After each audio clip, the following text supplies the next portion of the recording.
so we laid a foundation just talking about the issue of the rapture. It's very controversial, divisive. It can be, but it's not just like, it's people are divisive. It's our attitudes and spirits that we allow the flesh to get in, and then you have the divisions. It doesn't have to be that way, and it shouldn't be the way, but we're human and we think we know everything. It's just like coaching wrestling, right? Well, my technique's better than your technique, and all it's just human nature. But we got to really humble ourselves and take it serious. And the group that was here last night, I take it seriously, the warning that teachers are going to be judged with more scrutiny by God at the judgment seat of Christ. So I take that to heart, and so I really want to study and learn things and make sure I'm consistent with the Word, and I'm willing to change, because I changed on the rapture. I was pre-trib for 40 years, and I learned this. I was exposed to this view. It took me 20 years to figure this one out, but I did, and then it was just amazing. And so I got into this 12 years ago and learned more and more and studied it, and I had a passion for helping those who were pre-trib understand the problems with pre-trib. I knew there was a couple problems. Greg, you said you saw a lot of problems. I only saw one, and but it was enough to put a little check. But then when Rosenthal's book came out, and have you read that one? Okay, you haven't read Rosenthal's book. My book is the first book on this pre-wrath that you've seen. Okay, but I knew there was problems, and then after rereading that book 4 times over 20 years, it caught what the day of the Lord is, and I'll go through that part on my thing today. We'll get to that. But the imminence issue is what really caught my attention, and if you can show imminence isn't true. In other words, all right, you that were here, who can remember, what is the doctrine of imminence according to pre-tribbers? It's the next event on the prophetic calendar. Okay, it's the next prophecy to be fulfilled, and what's the other corollary to that? Something that's very close to it, but it's worded different. I'm a former geometry teacher, so you have theorems, and then you got corollaries. It can happen anytime. It can happen at any moment. Corollaries, it's a bunch of army people who are named Larry. All right. So those are the 2 things that are the mantra of pre-tribulational rapture. So you don't have the diagrams of the views, but you've got them in the book. So I'm not going to review that, because you know that pretty well. When you have consistently in all the pre-trib or all the tribulation views, because we're all premillennial, if you're a rapture believer, you're pretty much given that you are going to believe Jesus is going to come back, take out the church, and begin sometime dealing with Daniel's 70th week. And I could do a whole seminar on that, because that's key, but that's a different type of thing, lesson. But Jesus comes back. Just when does he come back? Before the Daniel 70th week, at the middle, at the very end, or pre-wrath says somewhere between the middle and the end. Okay? The question is, when does the wrath begin? What is the day of the Lord, and when does it begin? Because where you see it begin, then you got to have the church out of here. Pre-tribbers see the entirety of Daniel's 70th week as the wrath of God. The seals, the trumpets, and the bowls. Okay? That's the wrath of God. It's bad. Okay? But post-tribbers say, no, the 7 years isn't the wrath, or we're protected through the wrath, and there the rapture happens at the end of it. Because they see the rapture and the second coming of Christ to earth as one event. Okay, remember we went over that yesterday. Pre-tribbers see the rapture here at the beginning, and then the second coming of Christ to the earth at the end. They have 7 years between those 2 events. And so they don't call the rapture the second coming. They will correct you. Okay? That's not the second coming, because he just comes and goes back and takes us to be with the Lord, which we all agree on. The mid-tribbers see it happen at the middle, because the birth pangs isn't that bad of tribulation. The mega-tribulation is the wrath of God. So that's why we get out here in the middle. And that's not got too much steam going, but most people are pre-trib. Second most people are post-trib. Pre-wrathers have come in 3rd place as far as numbers as the word gets out. But so I became pre-wrath because I What was the clincher was the day of the Lord. What is the day of the Lord? The pre-tribbers say it's the entirety of the 7 weeks. And when I did the word study, because Rosenthal has a whole chapter in his book on what is the day of the Lord, and he lists all these passages from, and we're going to go through them in a minute. Okay, so I'll pick up there eventually. But I changed my mind, I repented, I apostatized, because we're going to talk about the word apostasy. Very important word. All right, so what happened was we went through all that stuff, okay, but in the Olivet Discourse, here's a key thing that also important. Oh, anyway, okay. This was towards the end last night. Pre-tribbers kind of laugh and joke that we're looking for Jesus Christ, but you post-tribbers and mid-tribbers and pre-raptors, you're looking for Antichrist, right? Because they say Christians, part of the church is going to go through the tribulation in the presence of the Antichrist.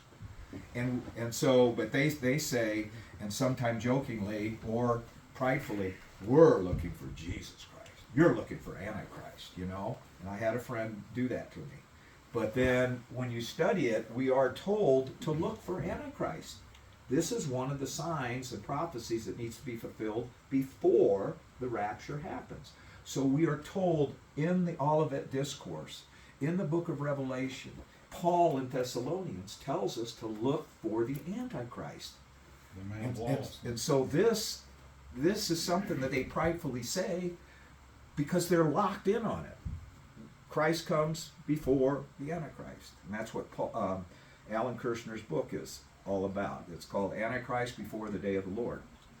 Anyway, Dr. Pentecost, so, and then, okay, so, and then this verse is important. Now learn the parable from the fig tree. When its branch is ready, become tender and puts forth its leaves, you know that summer is near.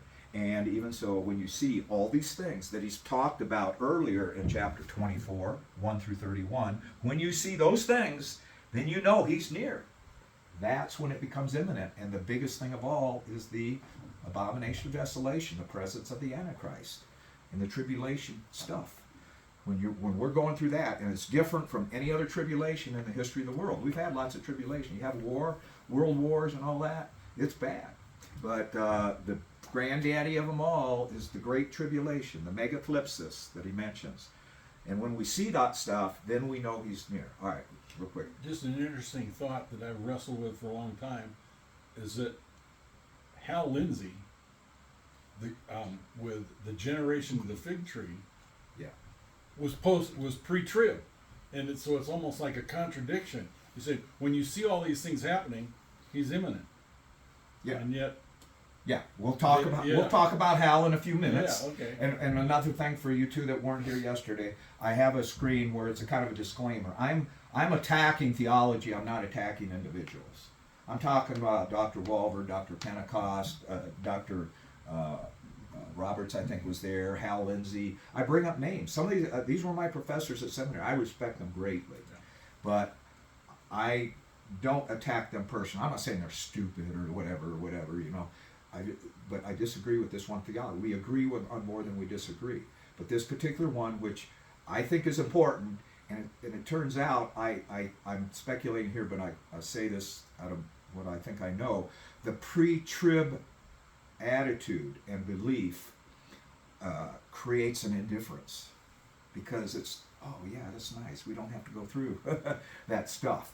And so you're not really preparing, because Chuck says, we got to be ready. You know, aren't we supposed to have an attitude of, yeah, we are. If we understand either us or another generation, we got to prepare them. We got to tell them, give them the wisdom.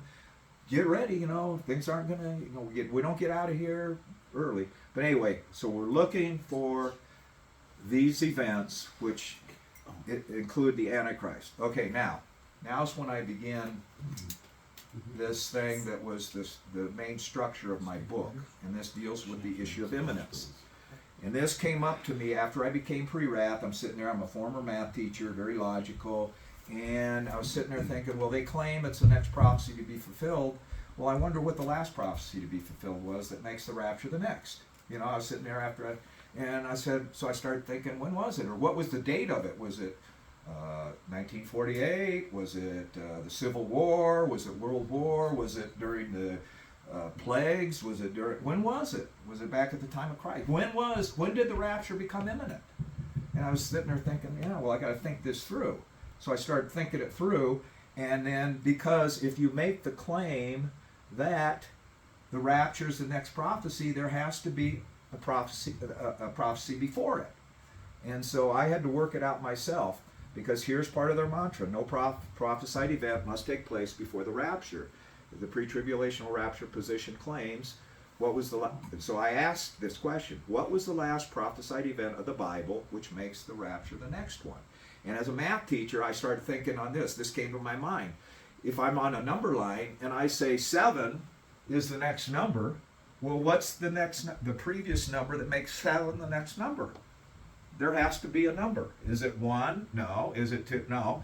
Because as the number line is defined, these integers, 6 is the previous number. So likewise, if 7 is the next number, 6 is the previous number that makes it the next. Well, biblically, what's the specific prophecy that was before, that was fulfilled, that makes the rapture the next?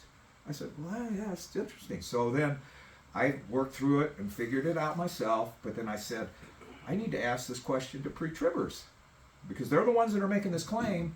What do you think it is? And then you get all kinds of different answers. See? And that became the structure of my argument in my book, to get them to think and question their pre-trib rapture assumptions and belief. And so I started using it. And I'll tell a little story in a little bit about somebody. So what prophecy is it? So here's a timeline that of back in AD 32, Jesus came, birth, death, resurrection, and then what happened after that a few weeks later. So after this event, of course, his ascension. He left. That ended his first coming. That ended his presence here on earth. Okay? And he went back. But see, I go back this far on this thing just to illustrate that everyone thinks, his first coming ended when he died, and was buried. No. But here's the question. At what point in time between those events of AD 32 did the rapture become imminent? Maybe it was AD 32. But sometime in the future, the rapture is going to take place. And the pre-tribbers claim, remember Dr. Walvoord and, was it Roberts, whatever. I quoted a couple of the scholars. They say, ever since the time of the apostles, ever since the time of Jesus, the rapture has been the expectation of, at any moment in time, the rapture could happen. So that's the quote of these leading scholars. What was the last fulfilled prophecy which makes the rapture next, according to pre-trib teaching? Now I'm going to quote teachers, okay, their writings. Okay, could the best answer be, well, let's look at Scripture. John 14, 2 through 3, Upper Room Discourse. In my Father's house are many dwelling places. If it were not so, I would have told you. For I go to prepare a place for you. And if I go to prepare a place for you, I will come again and receive you to myself, that where I am, you may be also.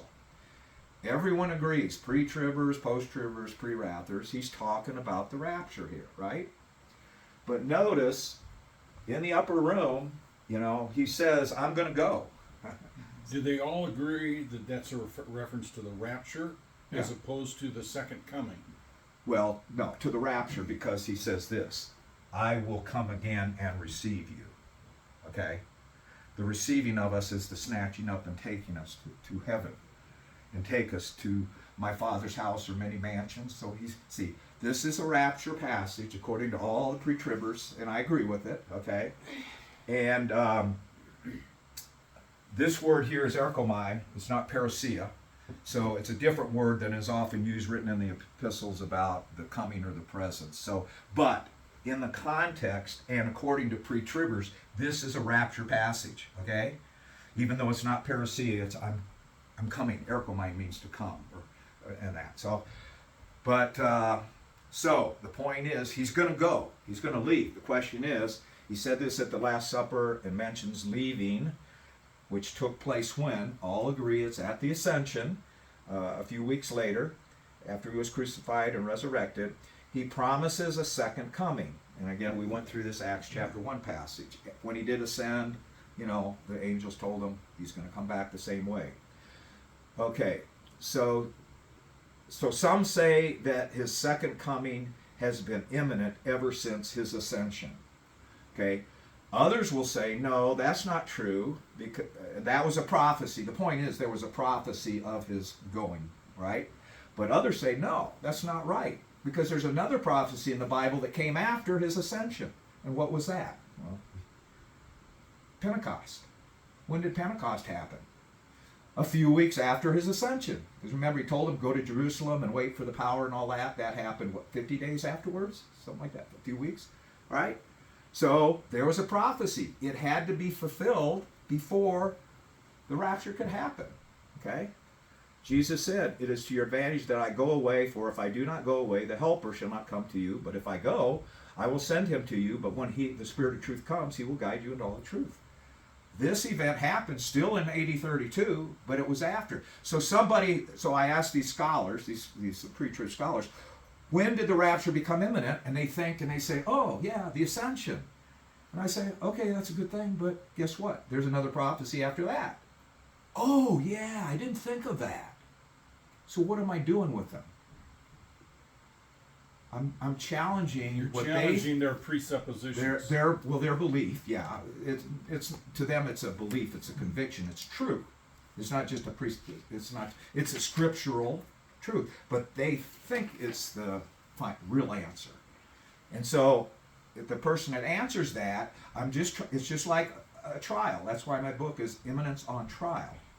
I'm putting to test, to trial, examining the claims, the testimonies of these scholars through their quotations and what they believe and what they teach. And already this is the first one. Oh, yeah, well, I'm only off by a few weeks. Okay, yeah, that's not too bad, but you're still wrong. You've been teaching and saying, that it happened at Ascension, right? And if I'm in a courtroom and I'm a lawyer, I'm going to do that, right, Chuck? I'm not going to be soft on these people.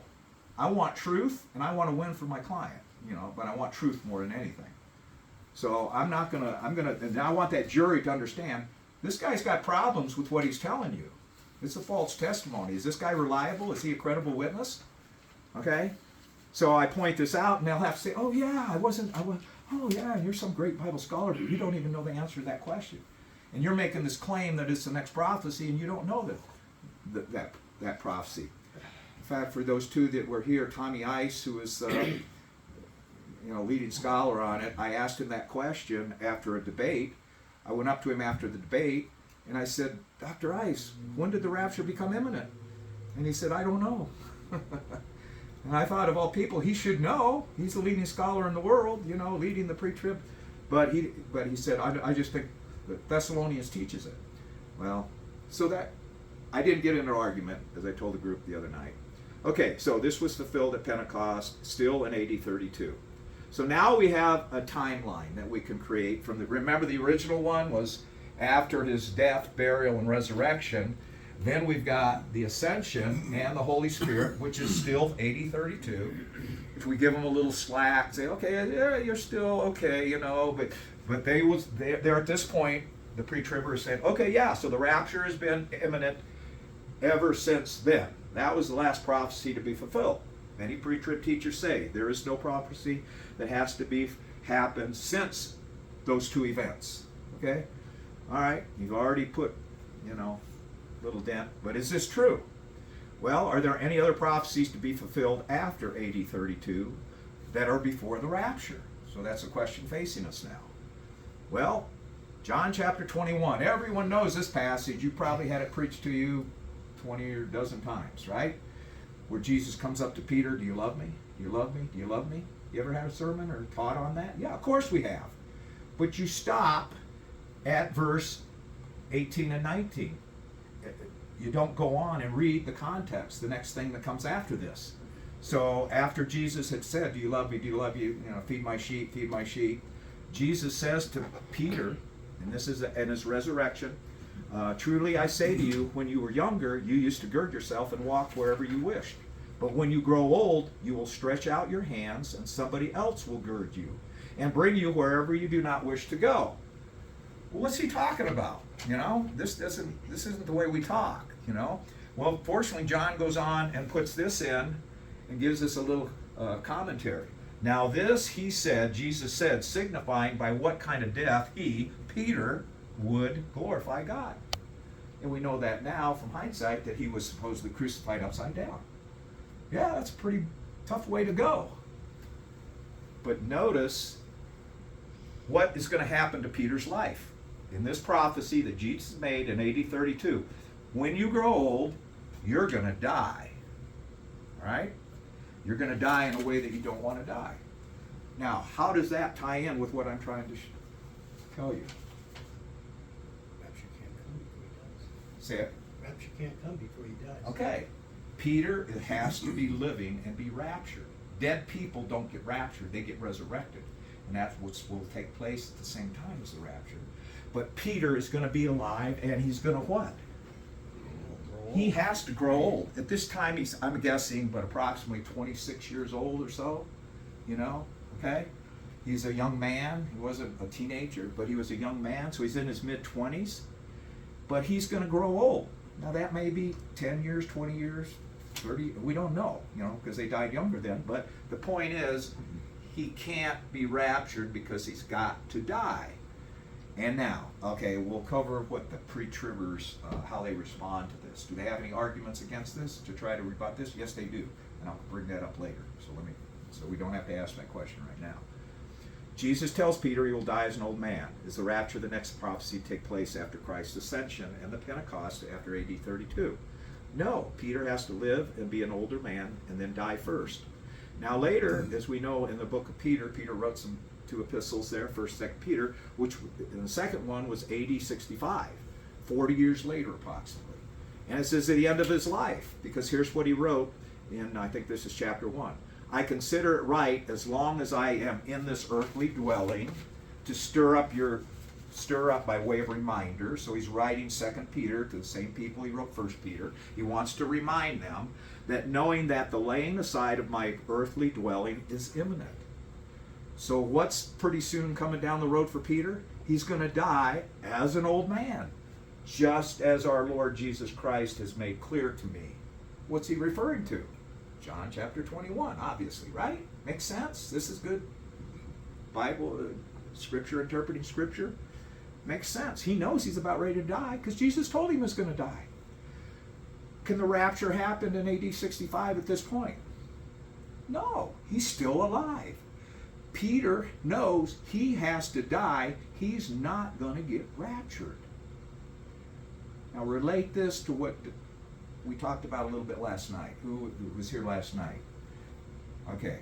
What did Dr. Walbert say? And again, was it Dr. Roberts? Again, I'm missing his name, but the guy at MacArthur Seminary. What did he say? What did they claim? The rapture has been imminent ever since the time of the apostles or the time of Jesus. Okay? So, right now, the apostles, could Peter, this is the biggest question, could Peter have been talking about an imminent rapture all of his life since he was talked to Jesus there? He couldn't have. He wouldn't have been teaching the rapture is imminent. But the pre-tribbers claim it. All these great scholars. And so the post-tribbers have been using this argument for decades, generations, you know, and it doesn't faze the pre-tribbers. They have come up with a response to it, like I said. But this shows that logically the rapture couldn't happen while Peter was alive. Peter would not have believed or taught anyone that the rapture could happen during his earthly life. Then let's talk about Paul. Well, it turns out there's 3 prophecies about Paul during his lifetime around the same time as Peter when he was an old man. Okay? Well, what are they? Maybe you don't know. If you've read my book, you do know. But first of all, in Acts 21, a prophet tells Paul that he will be in prison. He's coming back from his 3rd missionary journey, and he's committed. He's bringing the money to help the poor people, and they know he's going into a hornet's nest. They hate him and they want to kill him, and so he says, "I'm going to Jerusalem. I'm taking this." And a prophet comes up to tell him that tells him that they're gonna persecute you when you go there. And what does Paul tell him? Praise the Lord, I most gladly will die for the sake of the gospel. It's not keeping him. He knows he has to get back to Jerusalem to deliver this money and do whatever he's got. So there's a prophecy, and he's in Asia Minor, and you don't hop the latest airplane and get there in 2 hours. You got to get on a boat and sail. So it's going to take some time. Could the rapture have happened before Peter gets to Jerusalem? No. He's going to be imprisoned in Jerusalem. The rapture couldn't happen during Paul's lifetime at this point. And then after he gets to Jerusalem, Jesus appears to him when he's in jail and says, "Paul, don't worry, they're not going to kill you. You're going to end up going to Rome." Oh, okay, cool. Paul's happy as can be because he's being persecuted for the Lord. That's his attitude and spirit. Okay? So the rapture couldn't happen until what? He makes it to Rome. Anyone know how long that took him to get there? At least 3.5 years. Yeah, it took him a bit of time because he had to stand trial and before House arrest Festus, and they had to go up and all that stuff, and then they had to hop the boat and go there. There's a period of time. Could the rapture have happened at this point? No, it couldn't. This is again around, let's say, 60, 65. And then a third thing, when he's on the boat going, what happens? The boat's breaking up and everyone thinks they're going to die. But an angel appears to Peter and says, "Don't worry, Paul," or to Paul, and says, "You're going to make it to Rome," to fulfilling the prophecy that was made right up here, that Jesus made. Okay? So again, he gets assurance that he will make it to Rome. The rapture can't happen. There's 3 prophecies in the life of Paul about this time that have to be fulfilled. Otherwise, this prophet is a false prophet, Jesus is a liar, and an angel is a liar too. Well, we don't want to go calling people liars when, just to satisfy our theology. Okay? So again, biblical reasons for why the rapture couldn't have happened during the lifetime of the apostles. Because of these 4 prophecies, Peter would not have taught the rapture could have happened between approximately these dates, right? Give or take a year or two, something. So now we have to have another adjusted timeline. Our pre-trib friend that we're talking to, if they're honest, either they're going to get angry and get up and walk away, or they're going to say, this is kind of interesting. So there's the ascension, there's AD 32, prophecies about Peter and Paul up to 65, and now they have to move their imminency beginning point from here. Now they're about at least 33 years off, and then boom, the rapture must be imminent then. Yeah, because it's back there pretty close to all that stuff, but they're hanging on to this imminency thing. They got to, because it's so ingrained in them. All right, the present date, it's been imminent ever since then. Okay. Before we answer this question, if it's been imminent ever since 65, let's take a look at the pre-tribber scholars' response to the prophecy about Peter's death. That some of you are thinking, I want to get to that part. I don't know how much you've read on this, but if you get serious in the prophecy, you'll read and find out how they respond. And so the pre-trib response to Peter's prophesied death. All right, pay attention.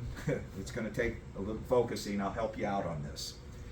Here's what Dr. Walford, remember Dr. Walford, president of the seminary, he's a great guy, right? You knew him and I knew him. Great guy. I've got the rapture question on my bookshelf. Yeah, there you go. He wrote The Blessed Hope. He was the spokesman, the godfather of pre-trib, leadership. I told them the second half of the 20th century. But as far as the church at large, so the collective universal church back at this time of the apostles was concerned, the information to Peter that Jesus told him he would die as an old man, that's what he's talking about there. The information that was given to Peter and recorded by John, okay, that information did not deter the church at large, did not deter their belief in imminency. Okay? See what he's saying there at the beginning? Because on a given day, few Christians of the church at large would know whether Peter was still alive, and most of them were not informed about the predictions. They didn't even know the predictions because the Gospel of John hadn't been written, right away. It was sometime. So he's claiming that the church at large wouldn't have known whether Peter was dead or not. And this is I have that underlined. It wouldn't deter their already belief that the rapture is imminent. Now, what's the problem with that? Where did the church at large get their information from? Did they get it from Peter? No. Did they get it from Paul? No. Well, maybe one of the other apostles knew something that those two didn't, So, see, it didn't deter their already belief that they already believed in imminency. No, they didn't. They couldn't have. Nobody would have been teaching them that the rapture could happen any moment as the next prophecy be fulfilled. Peter and Paul wouldn't have. And he's assuming they believed in imminency. And therefore, since they didn't have good cell phones and CNN and all this stuff, they wouldn't have ever known if Peter was dead. So it's still any moment now. This is the way they respond to Paul, to this argument about Peter. Do you see the problem? I want you to understand. Do you see why this is a big problem? And that's why I say, wait a minute, exclamation point. Dr. Walberg, I'm sorry. Who told him it was imminent? Where did they get this information and belief? Nowhere. From John Darby. Okay, go ahead. Their belief in the imminency of it wouldn't have changed the fact of its imminency or lack thereof. Whether they believed it was imminent or not is irrelevant. Right. Because the prophecies that you've already pointed out had to take place first. Right. So whether they believed it was imminent or not doesn't affect whether it is. Okay, I don't know if I'm really following, but the point is here now, we've got this period up until the lives of Peter and Paul, and they both died approximately the same time. Now that they're dead, okay, then maybe the rapture's imminent. But see, the scholars have been saying, and Dr. Walber's saying, no, they believed in imminency here. And they wouldn't have known whether they were dead or not, so they're just going to keep on believing in imminency. That's ridiculous. But this is the best they got. Tommy Ice wrote an article about this too. And so somehow, I don't know if Dr. Walberg came up with it or who came up with it, but this is their attempt to get over the prophecy about Peter's death, which is, you can't get around that. And anyone that tries to, and they try to, that's why I say this is how they try to get around it. And it's so poor. Where did they get this belief in imminency? They had to be taught by somebody, but there is nobody to teach them because the two head apostles, either back in Jerusalem and Paul, who was all over planting churches, they wouldn't have taught imminency. Okay? So whenever you hear, so that's why we bring it up to 65 AD. And this reason why it could have been before, no, it doesn't work. It's very poor. They're grasping for straws, as we say. Okay. Now there was two other unfulfilled prophecies that are made now. So say we've got it up to 65. Okay, so then after 65, the rapture becomes imminent. Paul's out of the picture, Peter's gone, so now it's imminent. Okay? No prophecies there. So we see we've had about three things where we've shown their testimony or what you're claiming is not true. It can't be true biblically. Right? Well, in Daniel 9:26, an Old Testament prophecy talks about the people of the prince to come. Oh, by the way, I got some teaching on that that's incredible. I'll get it to you if you haven't heard of it. I don't know if I brought it with me, but it's really, really good. And it has an impact on not the timing of the rapture, but who the Antichrist is. It's that stuff. But I'm not going to get into that today, but it's really fascinating. All right, the people of the prince to come will destroy the city, Jerusalem, and the sanctuary, the temple area, between 69th and 70th weeks of Israel's history. This period is commonly called the church age. So everyone agrees that this took place when? Well, Jesus predicted the same thing In Matthew 24:2, we took a brief look at that last night. Not one stone that's put on another will stand. He's talking about the temple because the apostles were saying, oh, the temple's so magnificent and it's so great. Jesus said, it's going to be destroyed, guys, sometime. And we know that historically became true. This prophecy was fulfilled when? 70 AD. So now, 5 years later, there's still a prophecy. So another adjusted timeline. We started off with somebody maybe 32. Or maybe you're talking to somebody and they say Peter and Paul's prophecies. Good. Actually, I talked to, I think it was Dave, at the reunion, I was talking about this. I said, when did the rapture become prophecy? And he said, AD 70. I said, that's pretty good, man. You know, that's good. That's good answer because he knew about the destruction of Jerusalem being, that's pretty good. Well, maybe he's right. Ever since then, could the rapture be imminent ever since those two prophecies, one in Daniel and one in Matthew 24? Okay, so maybe the rapture's been imminent ever since then. But the guy that started over here, he's probably sweating a little bit. And the guy that's here is feeling pretty good. Yeah, I'm still pre-trib because those prophecies, it's been fulfilled, or hasn't been fulfilled, but it can be fulfilled anytime between 70 AD and now. But what happened immediately after the destruction of Jerusalem and the temple in AD 70? Diaspora. Diaspora. What's the diaspora? Is that a Greek word or a Hebrew word or whatever?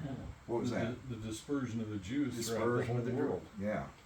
They had to split because they were having problems. You know, the Romans were kind of upset with some of the zealots, and they're having these wars, and their temple is destroyed, and they're in hard times. So they split up to just go to some of their other places where the Jewish people were just to survive. And you think, well, that's too bad, poor people. But what does that mean for the nation of Israel? The people of Israel were dispersed all over the world, an exiled nation, away from their promised land. They were scattered. They are no longer, technically, they are a nation of dispersed people. But are they a nation as far as having any political, religious, and all that stuff that nations have? Their laws, their leadership? No, they don't. They're just a bunch of tribes scattered all over the place. Okay? Now, how is that significant about this rapture being imminent? Say, well, let's read this paragraph here. All rapture positions interpret Daniel 9:27 that Israel eventually will make a covenant. We've talked about that last week, and it's on all the charts. This agreement between Antichrist and the nation of Israel that begins Daniel's 70th week. It starts the time clock of God's biblical prophecy ticking when this covenant is signed.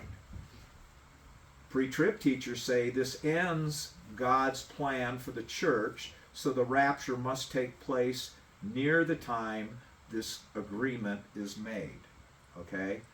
So this is one of the signs that we know from Daniel that this covenant to finish off the 70 weeks of Daniel and the end of the age, that's what they're waiting for. They're waiting for the time when Messiah comes, destroys the enemies, and sets up the kingdom. That's the end of this age to them, okay? And we still have a 7-year period. Again, that's a whole nother study, and if you get into it, it takes some time, but work through it if you do, but you already have a thing. But this is something the pre-tribber, the signing of the covenant, it begins Daniel's 70th week, okay? It's evidence from 927 that the 70th week begins with the covenant that is made with many for 1 week or for 7 years, okay? You've heard sermons on that probably and everything. This is for Dr. Pentecost, Things to Come. You obviously have that book too, right? Well, we've got a problem.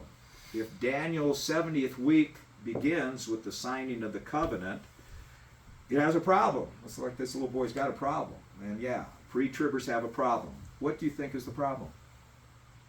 Remember, we're at AD 70, dispersion of the nation. Signing of the covenant starts Daniel's 70th week. Everyone agrees on that. Israel needs to be a nation. They aren't a nation. They aren't a nation. So Daniel's 70th week can't be kicked off and started. Yeah, a non-nation can't make an agreement with Antichrist. Who has the authority? You know, the people living up in Russia, they're going to say, oh, we're going to have authority. The people living in New York City are going to say, da, da, da. No, they don't have a national identity. They don't have their and of course it centers around the temple and the priesthood and all that stuff, kings and all this stuff. They don't have it. So what does that mean can't happen until they do become a nation? They can't, the 70th week can't get kicked off. And what happens, Dr. Pentecost says this, not everyone agrees. This is where there's a little difference of opinion. The 70th week begins with what? The covenant.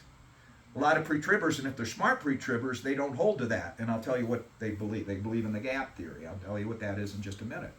But see, but basically it begins whenever that covenant is signed. That's what we're looking for to kick off and start the rest of the time period. So they have no political national identity. They're not in their land, and they're just not a nation. If the covenant is required for Daniel's 70th week, but Israel does not exist as a nation to make the covenant, what must happen before the rapture occurs and the tribulation can begin? I got to edit this should be Daniel's 70th week. Remember, Daniel's 70th week isn't equated with tribulation. That's a part of Daniel's 70th week. So I'm sorry, I didn't catch that. Yeah. What must happen before the rapture can take place? The signing of the covenant, right? Because that kicks off the Daniel 70th week. But if they're not a nation, they can't sign the covenant.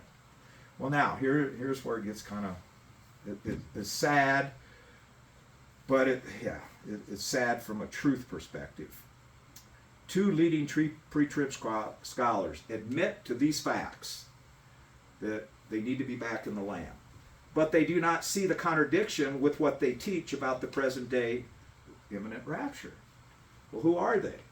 Well, good old Dr. Walvoord, In The Return of the Lord, he said, quote, the precise world conditions immediately after his second coming, see, which means the rapture, okay, for the church, anticipated that Israel would be in Palestine in sufficient numbers to be a recognizable political entity. With them, this world leader would form a covenant. Okay, so Dr. Walvoord says that this is going to happen, but Israel needs to be back in the land. And before World War I, which is 1915 to 1920, right in that range, this would have been almost impossible. I don't know what almost impossible is, but it would have been impossible. And prior to World War II, 25 years later, it would have been improbable. But now listen to this, the formation of the state of Israel and the influx of pilgrims make the plausibility of such a covenant evident to anyone. So what's he saying? Well, back during all that time, it was impossible for the covenant to be signed in this prophetic plan that we know biblically, the signing of the covenant. It couldn't happen. Right? That's what he's saying. But what does he also say? It's been imminent ever since the time of Jesus and the apostles. Okay? He admits the necessity of national Israel in their land before Bible prophecy can proceed. This is Dr. Walvoord. It's not me. Okay? I believed it because I read the books too, and I was pre-trib, so yeah, I'll go along with it, because I don't know anything else. I hold the pre-trib. It's the best of the three views. Then our friend Hal Lindsey, pre-trib rapture author Hal Lindsey said, I think that before Israel was born as a nation, that there was really nothing relevant to the second coming of Christ. Oh my gosh. Because that had to be in place before the rest of the pattern would be meaningful. Since the restoration of Israel as a state and the recapture of Old Jerusalem, I believe the pattern is really coming together rapidly. So what's he say about the regathering of Israel and the rapture? there's nothing relevant to it. It can't happen. But we're getting closer here. But Hal, you're one of the guys that says it's been imminent. Just like all your other pre-trib scholars. They all say it. Okay? Again, wait a minute. I gotta stop them. I don't care who it is. You know, I'm gonna stop them. I'm gonna do it respectfully. I say, wait a minute. If Israel does not exist in their land from AD 70 to 48, they do not control the capital city of Jerusalem until 1967. That's an important part. There's no prophecy that says they have to have it, but everything is really centers around Jerusalem in the, Daniel 70th week. So they probably have to have control of it. There could be no covenant with the Antichrist over that period of time. So just like this road sign, pre-tribbers, you got a contradiction. You're shooting yourself in the foot, as I like to say. You're self-destructing, as Dr. Geisler would say. You're self-destructing. You're claiming it's been imminent ever since then, but you're saying this has to take place before it can happen in 1948. It doesn't work. So how can you do not enter and enter on? You're going to be confused. And pre-tribulationalism is confusing when these things are pointed out to you. But if you sit under the teaching and hear it over and over and over again, there's no confusion, and they're smarter than me, so I'll believe it, and I'll say it. We don't know the day or the hour. He comes like a thief in the night. It's imminent, right? Okay, that's the other thing that's really important. In my chapter 2 of my book, all the scriptures that are used, because you guys weren't here, we went through them. Those verses do not mean it can come at any moment. Can I ask a question? Yeah, go ahead. Do all pre-tribbers, or the major scholars of pre-tribs, believe in this imminent at any moment time, or is it pre-tribbers who don't follow along with the imminence any time, but say we're going to go pre-trib, which is mixing up tribulation and the wrath of God, that part, but still say, yeah, all these prophecies have to take place. But we believe we're going to go right before the tribulation period starts. Or do all the scholars agree basically to this eminence philosophy? Well, no, they all believe it's imminent. No, every one of them, all their doctrinal statements, when they say, what is the rapture? Are you pre-trib? Yes. Pre-tribulational means it could happen at any minute before the events of Daniel 70th week, in which the first part is tribulation. Yeah, they all do. They all do. Okay?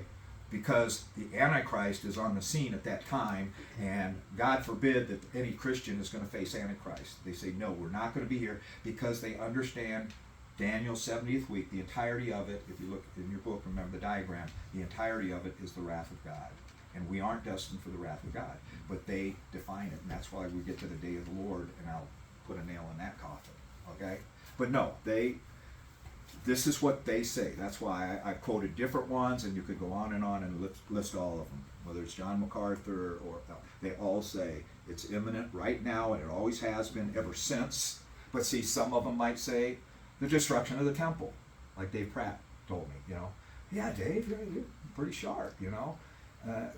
But because he doesn't go back to the ascension or the day of Pentecost or the prophecies about Peter and all that, because that's all before 70 AD. The last prophecy will be fulfilled. But see, now we've got these pre-tribbers are saying, no, these prophecies about the regathering of Israel, they couldn't sign the covenant. They're not a nation. And so that 7-week period can't just all of a sudden, well, maybe they get a few people and they have a lot of money and they sail to the land and they write up a contract. Well, who's the Antichrist that you sign a contract with? There isn't any. It can't happen. It's not imminent then. All right, you get it? I don't want to beat the dead horse, but it's critical that, so here's the quick review. Pre-tribber thinkers think the apostles taught the rapture was imminent in their lifetimes. They begin with the assumption Jesus can come back at any moment, not because they have clear Bible verses. Even Dr. Walvoord admitted, we don't have clear Bible verses to teach pre-trib. It's based on other things. At least he's honest to admit that. Pre-wrath is different. We have some pretty specific scriptures and good logic where we can point out where the rapture takes place. See, we don't, because Dr. Walvoord said this is by implication, not by specific scriptures. Pre-trib teachers state the rapture could not happen until Israel was back in their land. Therefore, it wasn't imminent, clear back to the time of Christ. In 1948, Israel finally became a nation and then took control of Jerusalem in 1967. It's about time you were graduating, wasn't it, Jimmy? I was in geometry class when my geometry teacher came in. And he said, hey, did you all hear about what was going on over in Jerusalem? We all said, no, who cares about Jerusalem? But my geometry teacher said, yeah, they had a battle and the Jews had taken. Well, I remember that. When he said it didn't mean anything to me. We didn't care about any of that stuff. I remember my junior class president in 1967 was, I can't remember his first name, but it was Blumenschein. Oh, okay. He was Jewish. He was ecstatic about that 6-day war. And it's a miraculous thing. If you haven't seen, there's some movies made out about it. We saw the one that had Charlton Heston in it. It was an old movie about when they won the 7 Days War. What is it? It's 6 Day fascinating. War, Yeah. But anyway, they're back in the land. They have a government, a president, and they're accepted by the United Nations. That's all back in 1948. So now they are a nation, and they have some sort of synagogue worship or whatever and they're all over the place with what they believe, but they're Jewish. They have tradition, Fiddler on the Roof, tradition, a great movie. Okay, so guess what? We need another adjusted timeline for our pre-trib rapture friend. Okay, so they struck out once, twice, and now 3 times. 1967. Is the rapture imminent here? Okay, maybe since then. And that's in all of our lifetimes. It's a possibility. Maybe that was the last prophecy that makes it imminent. Can we finally say the rapture has been imminent ever since 67? All right, I'm not going to go back and review this. Let's review all the premillennial rapture teachers say. Okay, covenant. Israel needs to build a holy place. We know that too, because the Antichrist does go into the holy place. Okay, reestablish the sacrifice. Antichrist, false prophet, global leader. All of this is from the book of Revelation and Thessalonians. So this is stuff. So here's the point. Here's things that are going to happen during the first half of Daniel's 70th week. Okay, covenant, a new temple. There has to be this political, religious, spiritual leaders that raise up the Antichrist, the false prophet. They have military power. They gain control of lots of real estate over there. And in 3.5 years, this false prophet, from the time of the rapture and the signing of the covenant, goes. He's politically has control, or he gains control, because Revelation chapter 17 says those kings give him their authority. Okay, the kings of the world give him their authority, and he has control of government, economics, and religion. Antichrist enters the temple, stops the sacrifices, demands to be worshipped as God, 2 Timothy chapter 2. He then persecutes and kills those who refuse to take his mark. I don't think it's a tattoo. Again, just a little comment here. Again, this is just subjective. If you think it's literal, like I did, but now I think it's, where is the mark of the beast put? On the forehead and on the hands. Right? Does anyone have any different interpretation on that? Okay. Well, your hands represent what? It's what you do. It's your work. Yeah, you can't work if you don't have hands. What's the head up here?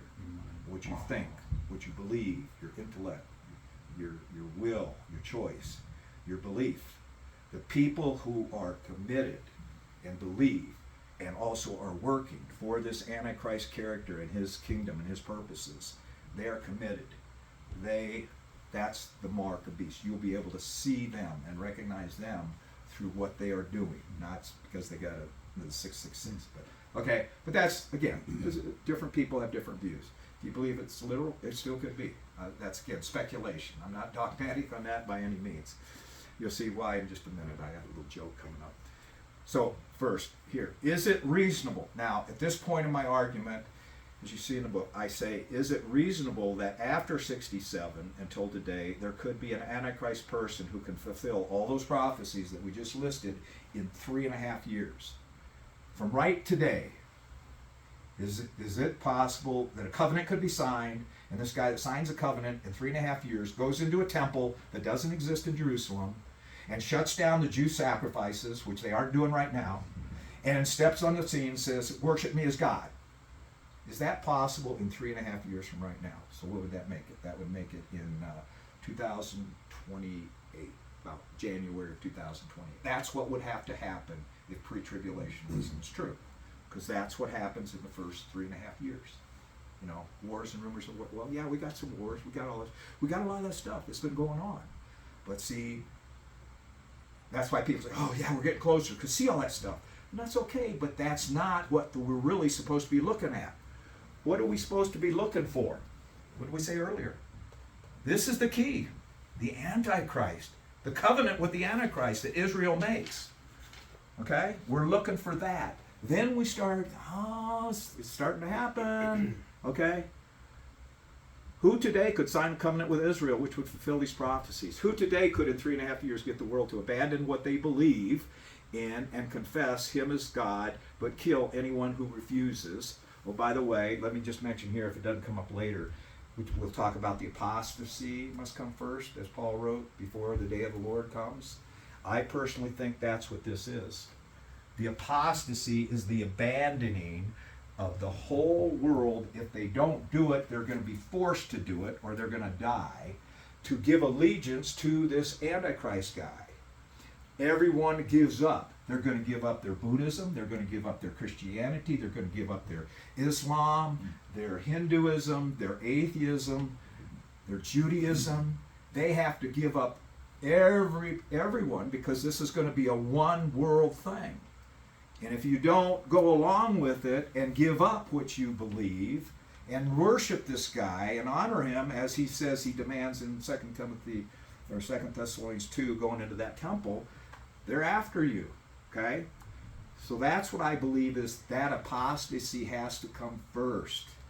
That falling away and then the man of sin revealed before the day of the Lord comes. We'll come Not back. just Christians apostasy, but all religions apostasy. Everything. Okay. All non-religions. Everybody. You know, you have no religion, you gotta give that up. He demands to be worshipped and above all other gods, it says. Right? So see, this isn't just a local religion thing. This all-inclusive, and as we know from Revelation, the beast, the Antichrist, he has the authority. Hitler had it in he's a type of the Antichrist, and he had it and got most of Europe, you know, and he was a type of it, and his schemes and what he did is just a type, a foreshadowing of what this thing is when you think about it. And as John says, there have been many Antichrists, but the big one is coming, see.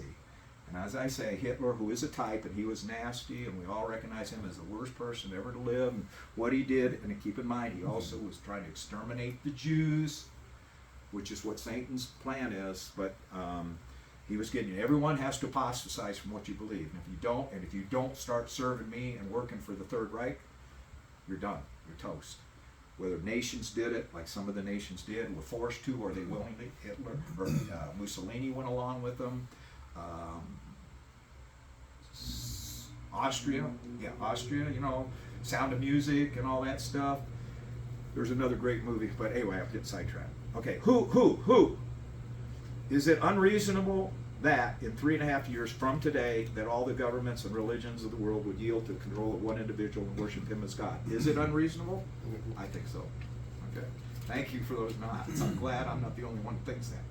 I think it's unreasonable. I do think with, like, I'm sure you guys have heard of Chrislam, where they built 3 separate, it's in like Saudi Arabia, Dubai, somewhere over there, where they have Islam, Judaism, and Christianity. is it Christian? I thought Catholicism.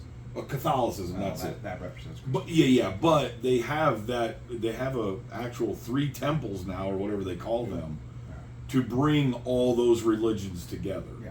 You know, so it's definitely starting to set that stage to bring everybody This is a together. good point, because when I played David Hawking's thing, That's part Yeah. of probably what the people that this guy works for, this guy that works for that talks to David Hawking, he's working on the financial end of it. He's also got people in the different organizations that are trying to bring about the religious part of it. And he also got the government. See, these three areas, but those people, yeah, they're trying. And they're trying to bring about this world peace, and they want it to be peaceful.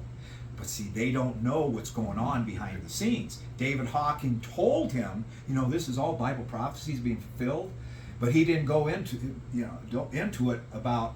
He might have mentioned Antichrist, but see, Antichrist, he's going to be above you, because you're going to have to give allegiance to this guy. These people don't realize they're puppets of the devil and demons, and it's happening right in our own cities, states. We're going through it. The deception, and these people are, I don't want to get into that because we could go on and on about that. But it's happening, and okay. If there is no one today able to do these things, then the imminent pre-tribulal rapture is not. Notice I say it's not biblically, but it's not reasonably possible. Let's use our heads.